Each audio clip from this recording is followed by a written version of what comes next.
Let's get real. Life can feel like a never-ending hamster wheel. Between work, family, relationships, your ever-growing to-do list, it is so easy to feel like you're drowning in a sea of responsibilities and expectations.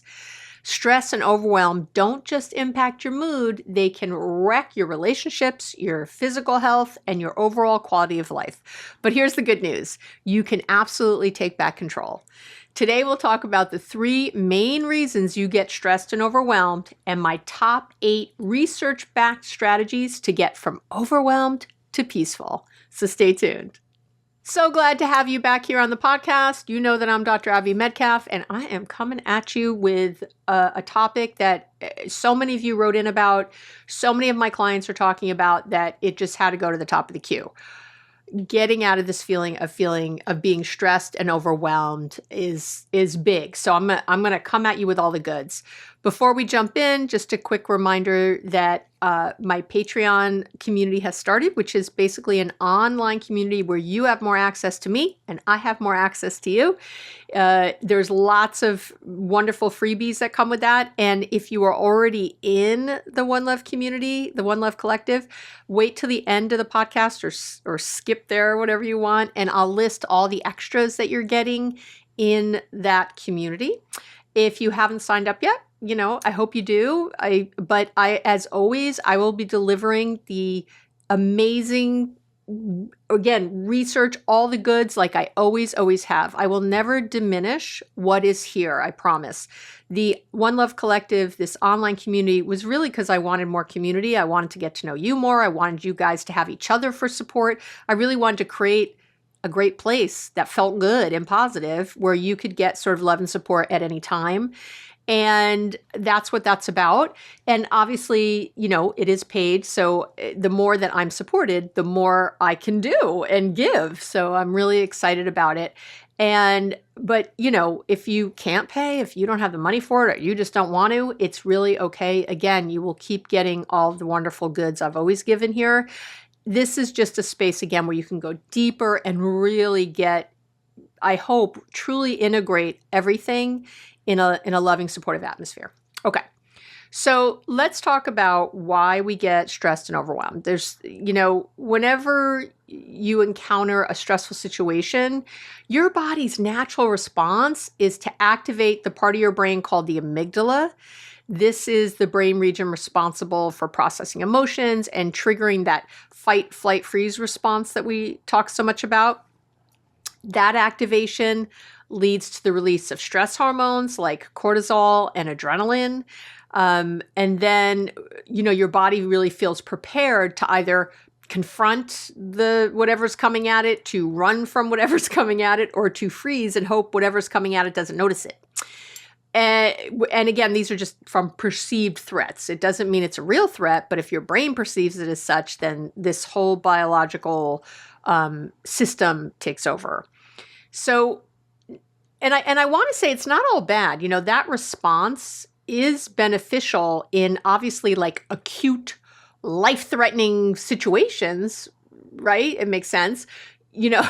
Of course that's good. So if a lion really was chasing you, yeah, you'd want this to come right in and, so you could get to safety. The problem is that when there's chronic activation of this internal fight, flight, freeze system, when there's chronic activation due to ongoing stress, that's when you end up with detrimental effects on your health. Remember that, as we have evolved, we weren't supposed to be in chronic stress. We weren't when we were, way back when, millions of years ago. We weren't. It would come in a moment of something, but there were times when, because we weren't worrying about Bob at work or anything else, we were sort of more in our moments. And that has changed hugely. And if you've never read Robert Sapolsky's book, he was at UCLA. I think he's at Stanford. I should know where that man is. He's brilliant. I think the book is like Why Zebras Don't Get Ulcers or something like that. I'll link to it.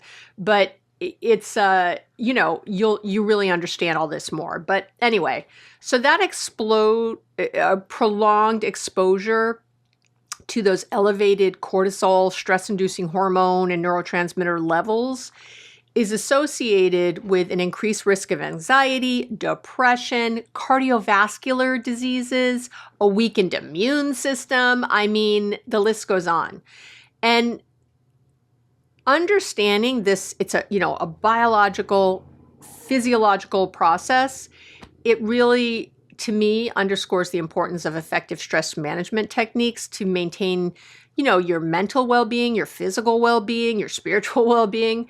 I did previously a 2-part episode on dealing with stress and anxiety, and I will link to those below the video if you're watching on YouTube. Hello, like and subscribe. And if you're seeing it anywhere else, it's on the website, of course. And again, if you're on Patreon, everything's in one place, all the links, all the things, just one place, everything for you. So I'll link to that because it goes deeper into the why of the biology, etc. I don't like to repeat myself over and over and over on the podcast in depth. I mean, I repeat myself a lot, like be mindful, but I try not to give you the entire thing again and again and again, because you can just go listen to that special episode on that. So if you deal with stress and anxiety, and you should deal with them separately, what works for stress doesn't always work for anxiety, and vice versa. So you might have been getting tools from even a therapist, I hate to say it, but from people, you're getting these tools, or from, someone you follow on TikTok who doesn't really understand what's going on here. And they give you a tool and you're like, oh, it didn't work. I must be broken. I must be worse than everybody. It's because no, you were probably getting a tool that's actually for stress, not anxiety, or vice versa. So please go back and listen to those. I think they're really important episodes, and kind of change your life ones. But again, I'm always trying to build on what I've already talked about. So if you feel like you're constantly battling, feeling stressed and overwhelmed, there's really 3 key factors you need to look at, okay? One, the top one always, I know it's always about your childhood, right? You're like, damn, Abby. It is. These are learned patterns from childhood. Many of us learn how to react to stress by observing the adults in our lives. That's how you learned. If you saw your parents or caregivers or whoever was around all the time overreacting to small problems or struggling to manage their stress, you probably internalized those same patterns.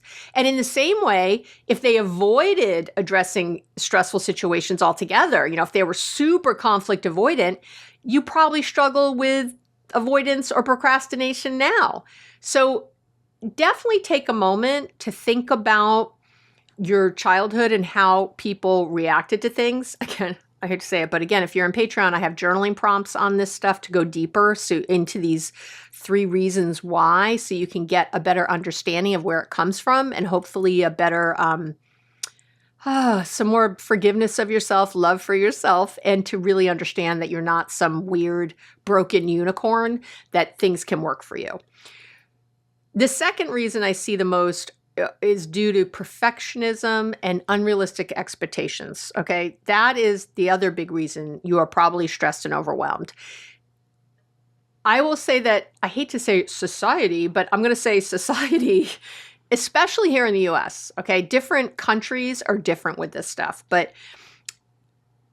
society in general, in a lot of countries, glorifies productivity or having it all together or looking a certain way, which can make you set unattainable goals for yourself. They're not even attainable. This perfectionist of stuff, this way that it has to be. When you can't meet those expectations, guess what? Feelings of overwhelm, inadequacy, stress, anxiety start to creep in. My favorite thing to tell people is that even Oprah can't do it all. Yeah, Oprah Winfrey, right. Does she have kids? Nope. She get married? Nope. If she's living her best life with Gail, and I know Stedman's in the picture somewhere, but could she ever deal with her weight? No. I mean, now she is with, medication, which, by the way, I give her a lot of props for being very honest about that. She had all that money in Weight Watchers and all these other things. And I give her a lot of props for being very honest about that. But she struggled her whole life without that medication. She hired trainers. She ran marathons. Her weight was a subject for so many years. She couldn't quite seem to get it together, right?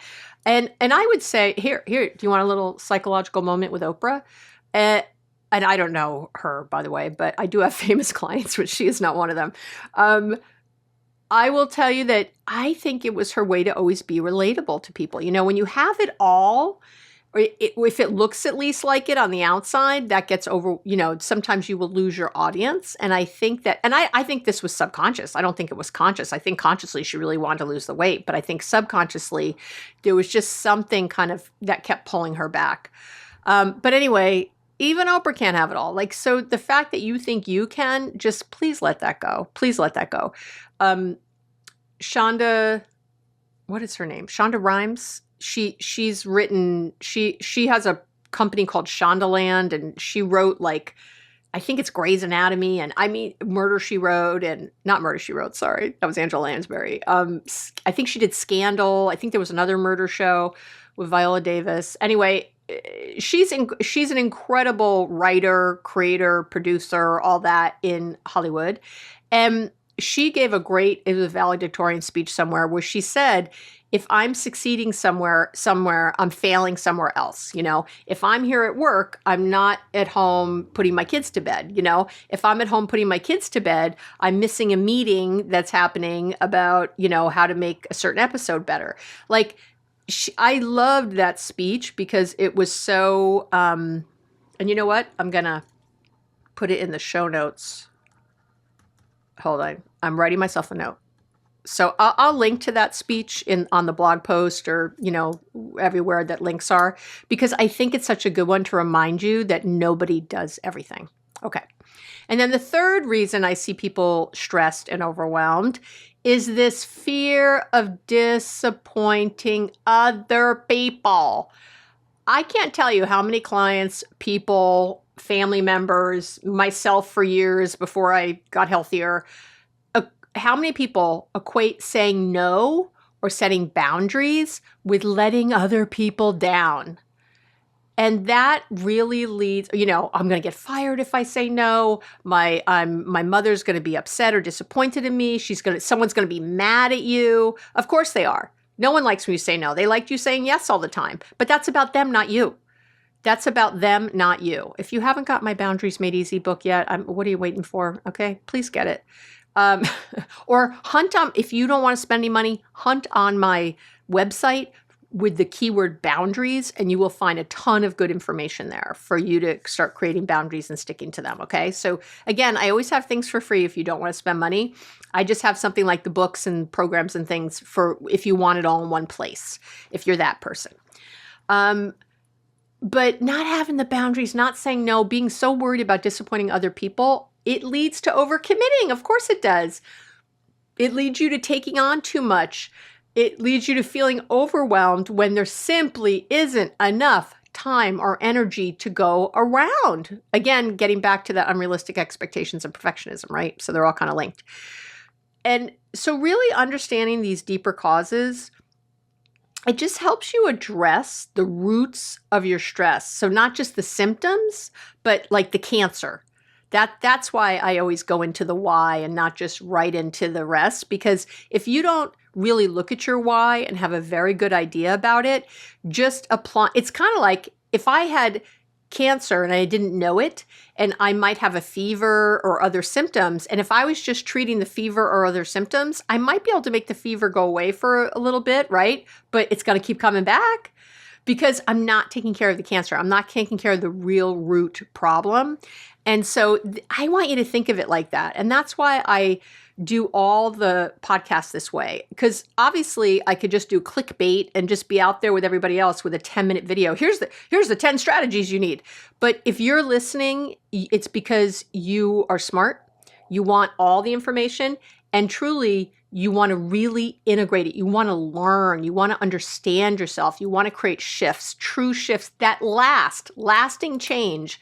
It's not in a 3-minute, Instagram reel. It's just not. You're going to have to put in the time. And so I believe that. I know you believe that. And that's why we're here together. So I'm giving you all of it, right? That's hopefully why you're here. Okay. So let's talk. Oh, am I coughing at you? I'm so sorry. I'm taking water. So let's talk about the 8 researched back. I said that wrong. the 8 research-backed strategies to manage stress and overwhelm. Okay? I don't know why I was having trouble with that. Is it a tongue twister? I think not, Abby. I'm not sure. Okay. See? I'm not trying to be perfect in the podcast. We don't sit here editing for hours. If I cough, I cough. If I don't know, take a sip of water, I take a sip of water. I want you to see that I'm just as real, really as real as you. Maybe too real sometimes for you, but there you go. Okay. So, number 1, and you know what I'm going to say. You're laughing right now. If you've been with me for a while, you're laughing right now because you already know it. You say it with me. What am I going to say? Yep. Mindfulness. You have to start with mindfulness. It is, and I will tell you, I had a wonderful comment in the One Love Collective, like today, I read it, where she was saying the mindfulness is such a game changer. And she said, it's like, she compared it, she said, it's like losing weight. Like, you know how you don't always notice if you're losing weight and then suddenly your pants are like really big and you're noticing it? She said that's what the mindfulness is. You're sort of doing it going, is this doing anything? I don't know. And then you really notice that it's working. And that is the truth. I usually compare it to driving a shift car. I know no one drives a shift car anymore, but back in the day, we had to drive. That's how old I am. That's me dating myself. There were no automatics. Well, there were, I guess, but they were rich people, not us. So everything was a shift car, like pretty much, So when you were learning to drive on a shift, it's so much movement, the clutch and the gas and the brake and the thing and the moving your hands. And when you're first doing it, you're really aware that you're doing it. And every time you drive up a hill and there's a light on the top, you're like, oh no, I hope I don't have to stop on the top. I mean, there's all these thoughts going through your head. And then one day you're driving and you realize you've been driving for a while and not thinking about it. That's how mindfulness works, okay? So it really will get you from point A to point B, point Z, but you have to, work on it. And that's really what we call taming the monkey mind. Buddhism talks a lot about the monkey mind. And again, mindfulness, I'm not going to go deep into it. You should download my mindfulness starter kit for sure.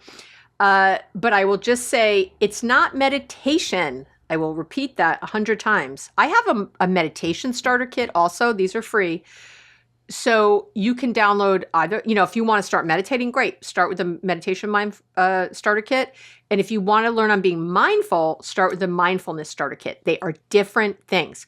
Meditation will help you be mindful, but mindfulness is not, I'm not bells ringing. Mindfulness is, I am talking to my mother and she makes a comment and I notice that it's like a third person. Like I can see myself, like I'm like a fly on the wall watching myself be upset that she's commenting on something about my body maybe, right? I notice myself getting very anxious or really upset or really angry or defensive.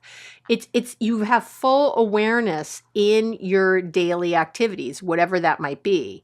And you're training your brain. That's what mindfulness does. It trains your brain to stay in the present, which reduces your stress and overwhelm without a doubt, because in the present, you're fine. You're not, if you're driving somewhere and it's going to take you 15 minutes to get there, but you were supposed to be there 5 minutes, in 5 minutes, not in 15, it does you no good to be stressed during that. And by the way, that whole time, I'm going to be late, if you're thinking that for half an hour, you're not late then. So if you were in your moment, you'd be happier. There's all this research by Matt Killingsworth, which again, if you haven't watched this TED Talk yet, I'm putting that down. I have to write myself these notes, otherwise I'll forget. I'll make sure we link to his TEDx also in the notes, because you should take 10 minutes or 15, whatever it is, and watch it. It's a TED Talk, not a TEDx. He's brilliant, and his research is incredible about how much happier you are being in the moment versus worrying about the future or stressing about the past. So when you train your brain to focus on the present, you significantly reduce stress. There's not an if, and, or but about it. It is the biggest game changer. It is why I talk about it all the time, because without it, I can teach you every great friggin' tool in the world, but you won't remember to use it. You will face palm 2 hours later and go, oh, why did I say this? Oh, I can't believe I said that. That's what's going to happen. I want you to stop doing that. So please, please, that's why I make it so accessible. I've done episodes on mindfulness. You can search on the website. I mean, I've done episodes on meditation too. Like, go take a look. Okay. Number 2, but I had to say it as one of the research-backed tools because it is. It's got so much research behind it at this point. So friggin' do it, okay? Okay. Bossy Jewish mother.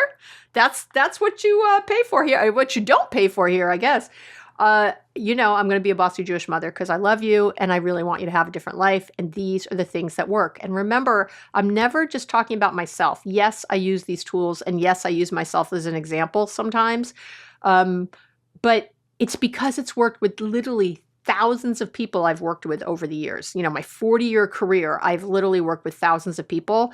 I'm giving you what works for the vast majority of people from different walks of life, from different backgrounds. That's what I'm giving you. And if you've had trauma in your past, and especially any kind of extreme trauma, it's very hard to do meditation often. It can even be triggering and dangerous to do meditation. So mindfulness, though, really will help you in a different way and help you not get triggered. So again, that's why, if you notice, I don't preach meditation a lot, even though it's amazing and will give you all these great benefits. I preach mindfulness because I don't know what your background is. I don't know, as you're listening, what your special story might be. And so I'm trying to always give a caveat if I think I'm telling you something that might be dangerous given your background. But for sure, it's the mindfulness is pretty good for just about everybody. Okay. Number 2 is I want you to prioritize and say no, which kind of comes together. Overwhelm, to me, it really comes from saying yes to too many things. So maybe you're agreeing to help a coworker with their project, even when your own deadlines are tight, right? That can be added stress. You commit to bake cookies for your kid's school event when you're already swamped at maybe your work or just swamped. That can push you over the edge, right? You got to set boundaries. You need to incorporate things like, I'd love to help, but I don't have the bandwidth right now. Or I can't bake cookies for the bake sale, but I could buy some on the way in. You know what I mean? And I can bring you store-bought ones instead. A lot of times, I know, because I've been through it, these bake sales will say, oh, just bring something from the store if you can. And I, of course, am like, no, I have to make it homemade. I did it for years. I know. I see you out there. What's wrong with us? I enjoy baking and cooking, and I really enjoy that people like my salted oatmeal cookies are my specialty, I want to say. Even though I'm a chocolate freak, my brownies are pretty amazing too. But anyway, do you know what I mean? Like, so I would have it in my head, like I enjoyed this thing, but I didn't always have time. And so you really have to learn when to say no, right? Or the next time someone asks you, do you have time? Let me talk about time. Well, let me say this first. Sorry, getting ahead of myself.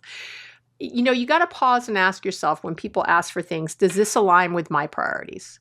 Right? Does this align with my priorities? I actually just had a young woman reach out from a high school in Kentucky. It was really cool. They had to do like some class project, and she was I don't know, like they were testing a hypothesis and they needed to talk to a professional. And I don't know how she found me. If you're listening, I don't know how you found me, but she didn't even say how she found me. I don't know how she did, but somewhere online or maybe somewhere some article I was quoted in, who knows.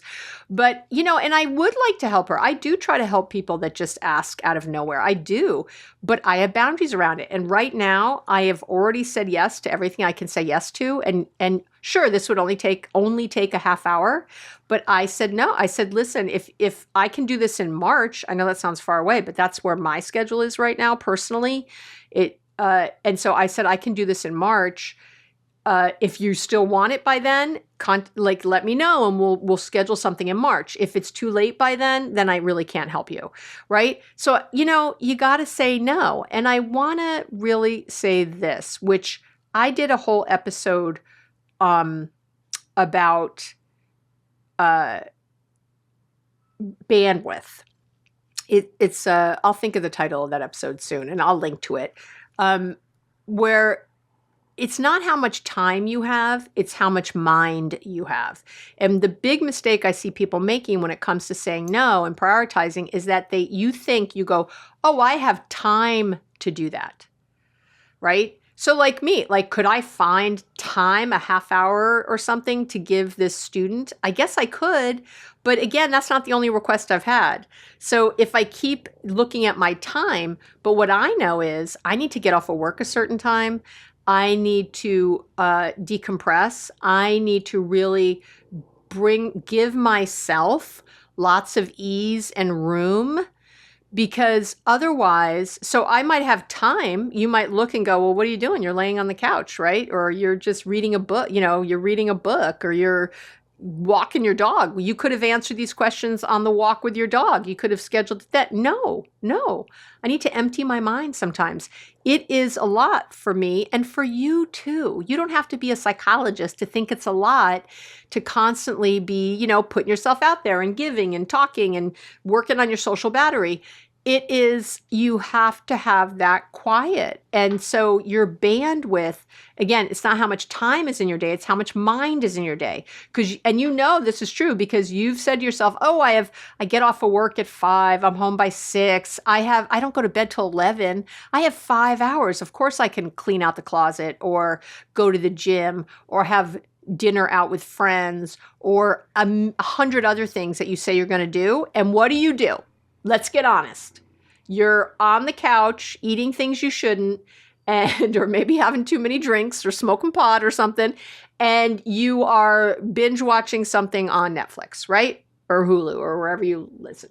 And then you're berating yourself later, going, oh, what's wrong with me? I had so much time. You have to start looking at your day as 24 hours and instead look at your day as like units of bandwidth, of emotional ability, your emotional ability to handle things that day.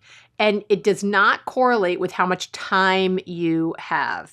I'll remember the title of that podcast in a minute, and you can look that up, or again, I will link to it. But it is so important. It's like 5 research-backed ways to have self-discipline and self-control. That's what it is. And I talk about this bandwidth thing in detail about your willpower. Willpower is an inexhaustible resource. It goes away as the day goes on.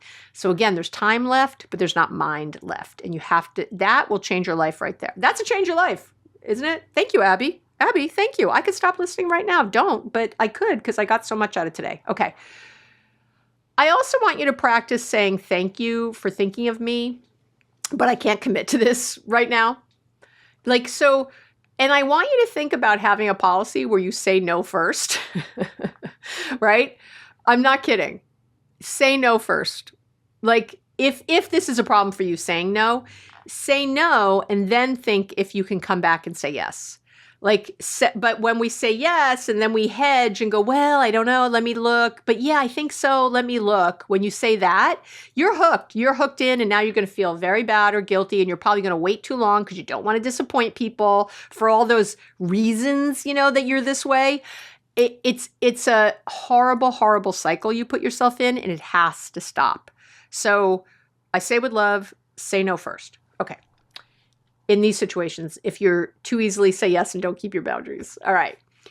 The third research-backed tip is to use the power of small wins. But let me talk about what that really is. There's a psychologist, I follow a lot of her stuff. She's Teresa Amabile, Amabile. Her research, and I'll link to it, so and I apologize if you're listening, Teresa, that I butchered your name. Her research really highlights the power of progress, even, again, small wins, in how they boost motivation and reduce stress. So again, her research is really good. And then, of course, Dr. B.J. Fogg, who I had on the podcast a few years ago, he's at Stanford. He wrote a great book called Tiny Habits. And again, creating little tiny things and having the little wins and how that all works. That book is great if you're going to read a book. Brilliant. Or if you're not sure if you want to read it, listen to that episode. I'll link to it, where we go deep on all the tiny habit stuff. But he's brilliant. So let me give you an example. So let's say you're at work. You might, I know, I know you get to, you're at work and you have, 8,000 emails. So don't set a goal like, I'm going to work on these emails. Okay. Set a goal to respond to 5 emails. You do not have to tackle your entire inbox at once, right? Set a goal. I'm going to do 5 emails today. That's what I'm going to do. 5 old emails today, whatever it is. Set a goal that you can reach, little tiny one, and then do the next and the next and the next. You see how that works? I know. Instead of like, oh, my whole kitchen has to be organized, do one drawer. Do that damn junk drawer. You know that junk drawer. I hate the junk drawer. I don't have junk drawers. I do not like them. They make me crazy.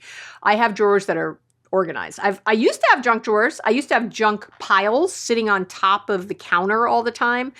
I have that thing at home where I pick it up once. That's it. And then I find a place for it, right? So if it's a bill I have to pay, I pay them right away because I'm crazy like that. But if you pay them once a month or twice a month, just, put them somewhere. Don't have them floating around. Don't lose them. Get organized. But don't think of everything. Organize one drawer, right?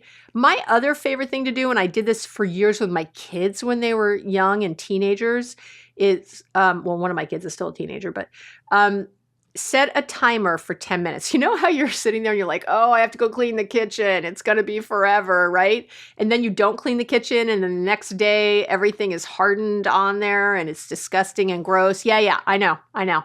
Don't do that. So instead, I would set an old school kitchen timer. I love my old school timers. If you're watching me on YouTube, can you hear it? I have it right here. You can see. I use these for everything. I use it to meditate. I use them for a lot of things because I don't like to always be near my phone because my phone can pull me in. And with the old school kitchen timer, I could have my kids set it. You always have to check though, because kids will try to cheat, or at least my kids did. I would say, all right, set the timer for 10 minutes and let's clean as much of the kitchen as we can in 10 minutes. And I will tell you, you can always finish kitchen cleaning. You can always finish cleaning the kitchen in 10. You'll be amazed. Like maybe not everything. You'd be amazed. 90% of the time, you can clean the entire kitchen in 10 minutes, especially if you have help. Or less. It's even less, but it feels like so much more. I would tell my kids all the time, like, don't clean your room, go clean your room. It was set a timer for 10 minutes, clean your room for 10 minutes, then you're done. Do you see the difference? It really creates small wins. And I got that from the research. It's not like I was brilliant and thought of these things. These are things I took from the research that worked. So, because the research shows that these incremental achievements create like a snowball effect. They build momentum, a sense of accomplishment, a sense of well-being. I know. So it really makes a difference. Number 4, I don't like this one. I have to say it because it's so true. I don't want this to be the answer. I'm letting you know. Okay. I would like if number 4 right now, a research-backed strategy for stress and overwhelm was to sit on your ass on your couch eating Oreos. That would be my favorite thing to report. It is not. I have looked. I have tried to find that information for you. It doesn't exist. So I apologize. I wish it did. I should do my own studies on Oreos. I think I kind of have. I love my Oreos. I talk about them all the time. It is move your body. I know. It's not sit on your couch eating Oreos. It's move your body. You have to exercise to de-stress. And you've heard this from me before.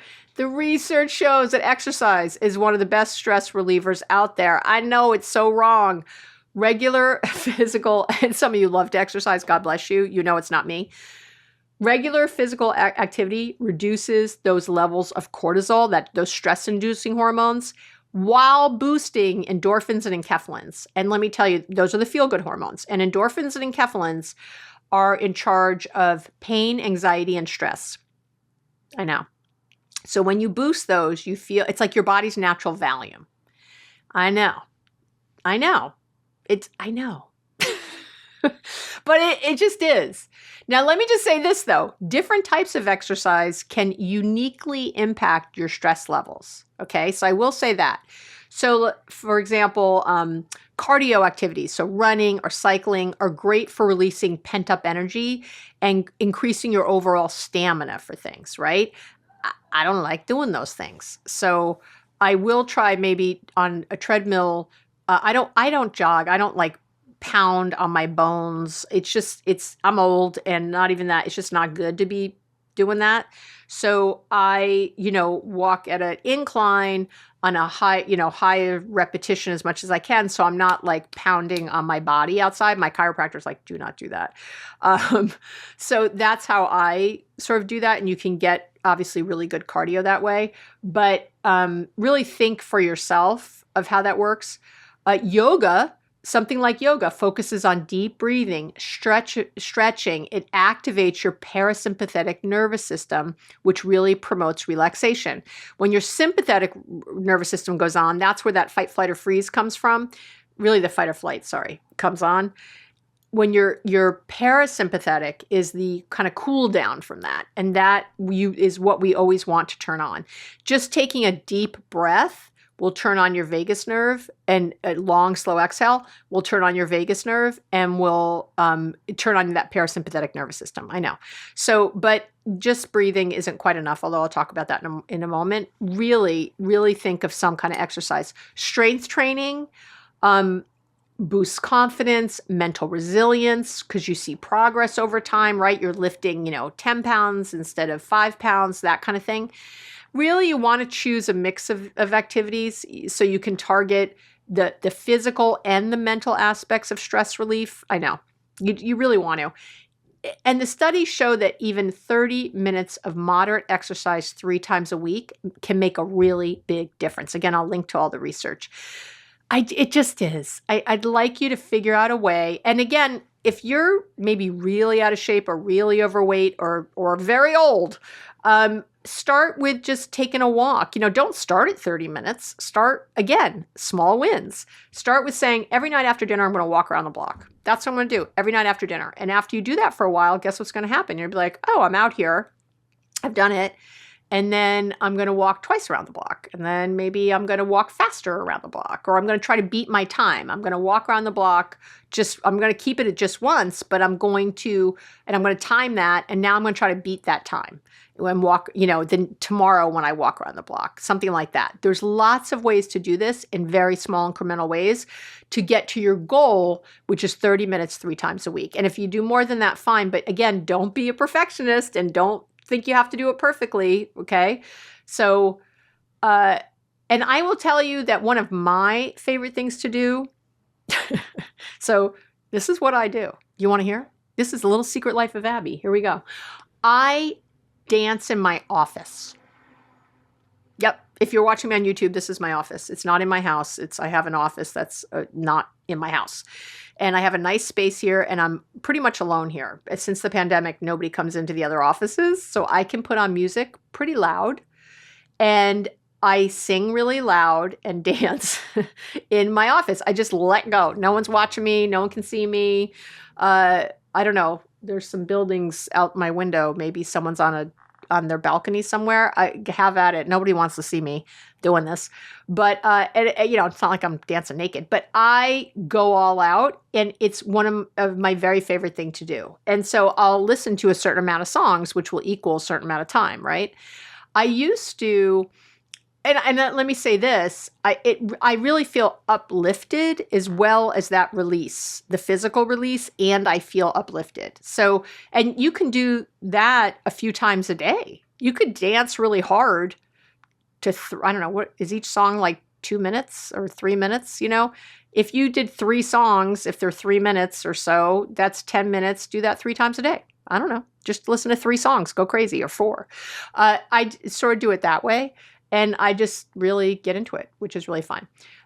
If you have younger knees than me, and this is something I used to do, I had a jump rope here. Actually, the jump rope's still here. I just don't use it anymore. I would jump rope as hard as I could for 1 minute.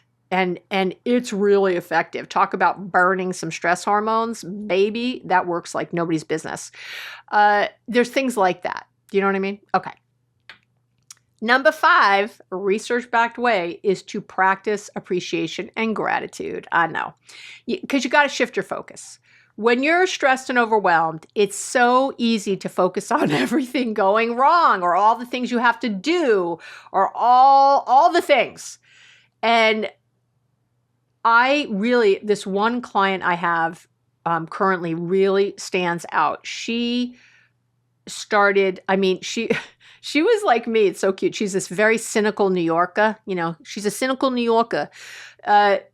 Was like, oh, gratitude is such BS, and an attitude of gratitude, and hashtag blessed. And she wanted none of it, right? And I was like, please just do this. I want you to do it for 2 weeks every day. If you hate it after that, you will never need to do this again. Okay. But you have to commit to 2 weeks every day to write down 3 things you appreciate or are grateful for. And what I said to her was, you have to find a different thing each day for 2 weeks. And so I would give you all this as a challenge right now. If you've never done it before, or even if you're already doing it, but do it this way where you have to have something different every day. And I have to tell you, changed woman. She started doing it every night. She wrote down 3 things that went well that day. That's how she did it to begin. Again, even if they were small, like, she finished a report that she had due. She had her favorite cup of tea and she really enjoyed it, looking out in her backyard that moment, her backyard. She lives in New York City, her out of her window. And I have to tell you, right after 2 weeks, she's like, I'm never stopping this. This is, to her, it was, and that's why she sticks out in my head, such a game changer. Within a month, I checked back in a few weeks. I was like, "You still doing it?" She said, "Oh my God." She said, "I am calmer. I'm more optimistic. I have the same workload. I have the same everything. And I'm just different about what's coming at me." And remember, I think there's a difference between appreciation and gratitude. Again, I'll link to an episode I did on that. Appreciation is very in the moment. When we say I'm grateful for my home, I'm grateful for my job. I hate that stuff. I say gratitude, but I really want you to do appreciation. Appreciation is in the moment. When we talk about gratitude, it's so big, we don't always feel it. Oh, I appreciate, I don't, like, really, like, what are you grateful for about your job? What is it? Like, go there. I really appreciate that I have a boss that listens to me. I really appreciate, you know what I mean? You see where this is? I appreciate that I'm, drinking this tea right now that I love, and it's warming my insides, and it feels really good to be in this moment. I really appreciate, if you're doing it in your bed at night, how these sheets feel. And you don't have to write these down. She still does. And I think it's helpful too, but you don't have to. Another thing that's great to do if you're in a couple or with kids is to do, and I used to do it with my kids, is to do these appreciations with other people, like share them. And so it could be about the other person if you're maybe in a couple and you're looking for things you appreciate about each other to sort of build the relationship. But it can just be some things you appreciate about your life together or your life alone or anything. It can help your partner, really understand you better. And to me, it's wonderful to be teaching children about appreciation and gratitude. I mean, for real. It's a game changer for them too. If you don't know about the Greater Good Science Center, which is part of UC Berkeley, University of California at Berkeley, I'm a huge fan of theirs. I'm a member, all the things, and they have great research on all of this. If you just look up Greater Good Science Center, and they have tons of research on there that really backs up what I'm saying. It shows that gratitude practices improve mental health, reduce stress, reduce overwhelm, and actually rewires your brain to notice the good. That's I think the best part of that. So it improves your mental health. Again, all of it. It's really, really good. I know it feels so airy-fairy, so it seems, is that just me? Is that just my cynical New Yorker coming out? That kind of stuff for me always felt like, oh, please. But it really makes a difference. So I'm pushing you. Okay. I'm pushing you. And here's another look, because I'm full of tips today because I love you. Who loves you? Abby loves you. One of my favorite things, and I still have this, is to keep a gratitude or an appreciation jar. And of course I have a pretty one because I'm all about the pretty. And I try to add and I get in fits and starts of this. So, it's not like every day I think of this, but I'll make a commitment to it. Again, I'll keep committing to it.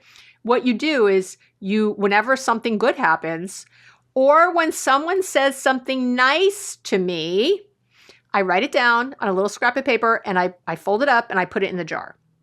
And then when I'm feeling stressed or overwhelmed, I just dig my hand into the jar and randomly pull one out. And I have to tell you, it is magical how well it works. And sometimes I have to pull 10 out because I'm having a really hard day, but other times I don't. And it just brings you so into what's important and so into what's real. Because remember, our brains are hardwired for negativity. So it really, really helps. Okay? Really help. Again, often these aren't just things that sound good. These are things that we know work. Number 6 is you got to have a support network that you can lean on. You don't have to go this alone. Sharing your struggle with trusted friends or family provides emotional relief. There have been multiple studies, so many studies where it's found that people who talked about their stress with close friends experienced significantly lower cortisol levels. And I will tell you, you all know I've got my wife, Rhonda, my bestie. I call her, I have other friends too. It's not just her, but, and it does. I feel calmer when I get off the phone and, and again, it should be someone trusted. Like, don't talk to your Aunt Mary if she's a negative Nelly, if Mary is a negative Nelly, you know what I mean? Do you know what I mean? Like it's gotta be a trusted person that is someone who will help uplift you, who will say, okay, that really sucks. I'm so sorry. Oh, it's so hard. I know. That's it. Not going down the rabbit hole with you, not saying, oh, tell me more about what he did or she did. It's instead someone who's going to really let you vent about an overwhelming day or moment and then move on. Because really just that act of feeling heard, it just lightens the load. And when you foster these kinds of connections, again, from the research, you build resilience and you remind yourself that you're not alone in, trying to navigate what life is throwing at you. Social support absolutely reduces stress and increases resilience. And I'm going to give one last plug for my One Love Collective on Patreon. That's why I started it. Right here, right now, just what I said. It's to have a place to find support and some unconditional love. It's really good because, I'm sure as you're listening right now, a lot of you listen to, how many of you, let me ask, have listened to a podcast and go, oh my God, my partner needs to hear this, or my mom or my best friend or whoever. And then you tell them about it, and then you ask later, did you listen yet? Did you read the blog? And by the way, usually send a blog to people who don't listen to podcasts because that's why I always have a corresponding blog. People will sometimes just read something quick versus listening for an hour to me. Thank God you do. But how many of you have done that? And then the person they were like, I haven't gotten to it yet, or I know, or they're not doing it just to like almost spite you or just because they feel like you're trying to control them. I know. So instead, here's an opportunity. But if you don't want to be in the One Love Collective, that's fine. Find your people. Get another support group. Join a book group where there's good things happening. Go to mosque, temple, or church or whatever, find a place where you feel like there's like-minded folks that you can connect with. That's what's so important. Okay. Number 7, you got to get enough sleep. You got to. You recharge your brain. And when you're sleep deprived, your ability to handle stress plummets. When you're the most emotionally dysregulating thing you can do is not get enough sleep. So if you already have a mental health issue, anxiety, depression, bipolar, whatever it might be, if you already have something, guess what? Sleep needs to be like a prescription. If you're taking pills or something else for whatever your thing is, you should think of this the same. It's a prescription. You have to get enough sleep.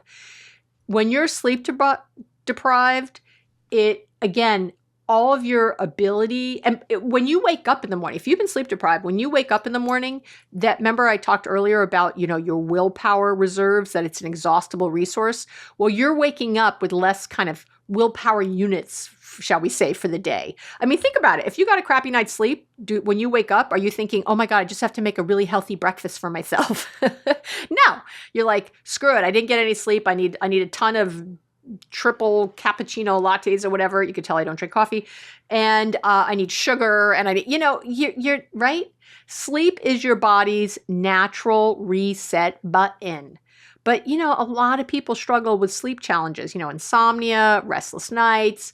So you got to think of how you're going to improve your sleep quality. And let me just say first, you might need a sleep study done go to your health insurance company, go to your primary care physician if you're having this problem. I can't tell you how many people don't even tell their physicians that they haven't been sleeping for years. They just kind of take it as an as is. They're like, oh, you can't do anything. I've tried. It's like, have you talked to a doctor about it?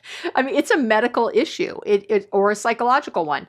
When I meet with a new client, that's one of the questions I ask. I ask about sleep, exercise, food, finances. There's things I always ask about because they really impact quality of life and your mental health. So of course I ask about those things because they're really important.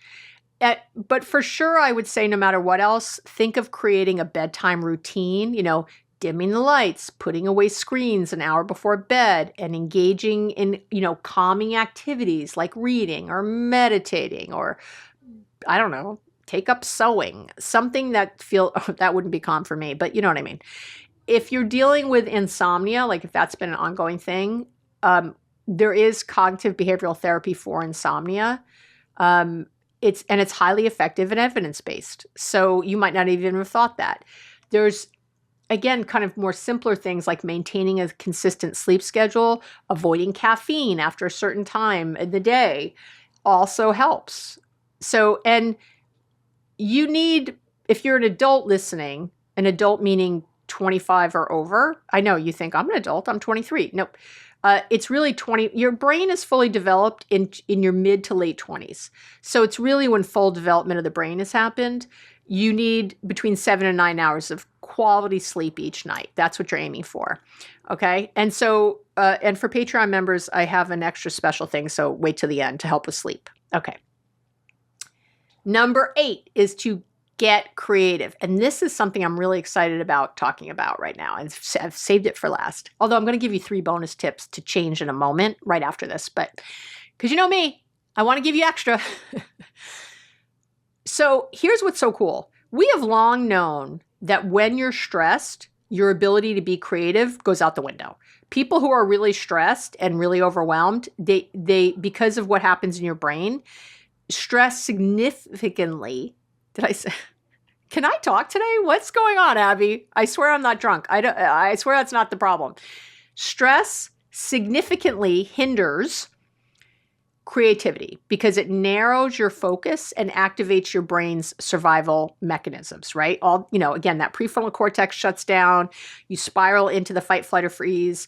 So there was a book that I just got published, and I already read it, of course, because I'm crazy, by Martha Beck, and she's amazing. Her background's in sociology and coaching, and I quote her kind of all the time. She's written a ton of books. She used, and she talks about neuroscience as well as her background, but in this new book, and she explains how our brains tend to get stuck in this anxiety spiral, right? Which creates a feedback system that increases anxiety just indefinitely. And so she was looking really at that idea that when we are stressed or overwhelmed, our brain, that we can't be creative. And so her kind of hypothesis was, what if we switch that around? If you're being creative, would it help you not be stressed and overwhelmed? And guess what? The answer is yes. So again, climbing out of that like anxiety spiral, you have to engage different parts of your nervous system, and definitely the parts involved in creativity. So, and again, the research shows that engaging in creative activities, so crafting, painting, writing, dancing, brainstorming new ideas, any of that deactivates your stress responses and promotes a state of what we call flow, a flow state, where you feel both relaxed and productive. I know. I'll link to her book in the show notes in case, and everywhere, in case you want to read it too. I think it literally just came out. Anyway, so that's all of those. I want to give you 3 quick wins for instant stress relief. Okay. Like right in the moment, instant overwhelm and stress relief. Okay. One is to do a brain dump. You just grab a piece of paper, you write down everything that's on your mind. And again, the research shows that it's very helpful, and it it helps you clear the mental clutter and absolutely reduces overwhelm. 2 is to do any kind of progressive muscle relaxation. It's basically where you're tensing each muscle group for about 5 seconds and releasing, tensing and releasing. Again, I have one of these, a body scan, that we'll talk about for Patreon at the end. Breathing through your left nostril is a yoga technique that activates the parasympathetic nervous system and calms you down. I know, just breathing through your left nostril, just putting your hand on your right one. So those are just 3 quick tips today that you could do in this moment, as soon as you stop listening to me, okay? That will help your anxiety and overwhelm and your stress. So, and I just want to say some final thoughts, is that you have to make stress management a daily practice. That's kind of the final thing I want to say. You can't put it over. It's like if you want to be fit physically, you can't go, I'm going to go to the gym once a week and that's it. You have to kind of be thinking of your fitness all the time, really, like in a daily way, not obsessing about it, but I'll park farther away and walk farther to go grocery shopping, or what foods am I choosing? Or what have I done to move my body today? Or, you know what I mean? It's like something that you're thinking about.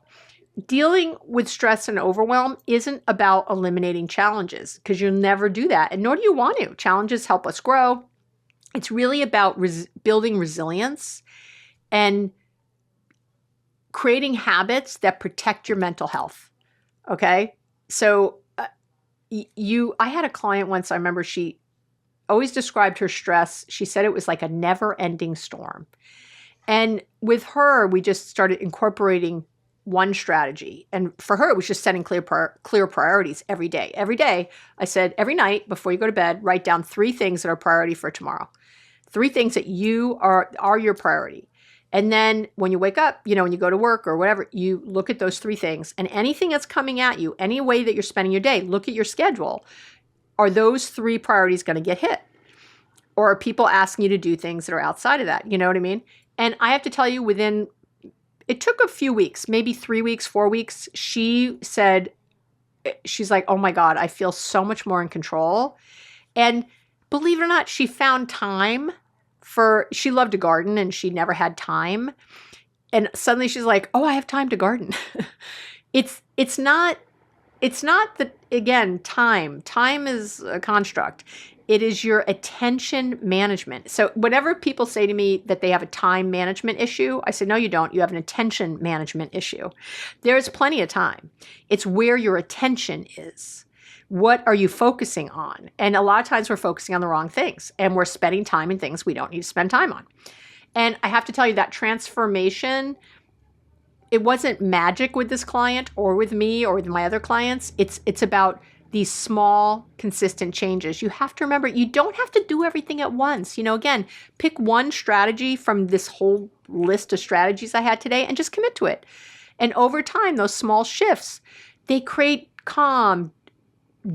a calm, joyful, and balanced life. And it's one you deserve, right? You deserve a life that feels calm, joyful, and in healthy control. Okay. That is it for today. If you are part of the One Love Online Collective and Patreon, let me tell you about the bonuses that'll be going along with this episode. You will, so all the tiers, there's 3 tiers, will have journaling prompts. So you'll have access to those where I'm helping you kind of get deeper on those reasons why. There's also a handout I have that just gives you, from the research, kind of the best about sleep hygiene, like all the things you should be doing at night, thinking about your good night's sleep. And that's for everybody too.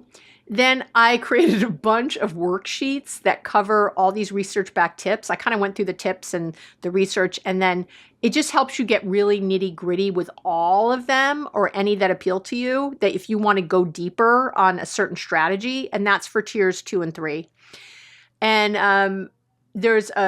I have the 20-minute body scan that's already in there in Patreon. And I have, there's a golden light body scan that you can find on YouTube, but I'll put a link to that one. That one's shorter. The full body scan is like a full 20-minute real body scan, like from the research, this is how you do it. My golden light body scan is a little different. I almost think of it as like a scan and a shield, like shielding yourself with golden light to really kind of encompass yourself in something. I think that one's like 7 minutes or something. It's a lot shorter. So, and I call them meditate. They're not really, they're visual. It's me talking the whole time. I'm walking you through it. It's a guided visualization is really what it is. So yeah, the 20-minute body scan has a lot more quiet time in it because I'm just, focus here. And then I give you a little bit to focus on that. And then I go focus here, so that's a little different, but the golden light body scan is pretty much me talking the whole way. Okay. That is it. Again, so excited if you're in the community and you're sharing. Hopefully you're in the community chat and sharing where you're from and your background and talking to each other. And that's already happening on there, which is, I literally had tears in my eyes. Literally had tears in my eyes when I was watching the interaction. And of course I jumped in there too. So far I've been on there every day. I love it. I don't know if that's going to continue. Maybe I'll get tired of it. I don't know. I am so enthused and excited about it. So I'm not going to promise you, but I was excited to go in. Didn't feel like work at all. It felt like, where's my people? I want to connect with my people. So that's how it feels to me. I think it's going to keep feeling that way. I usually can tell. So I'm really grateful. I'm grateful if you've just listened to the end and you're not part of the One Love Collective.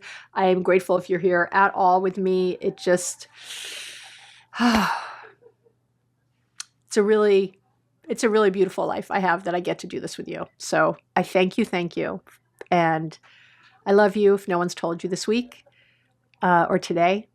And I will see you next week.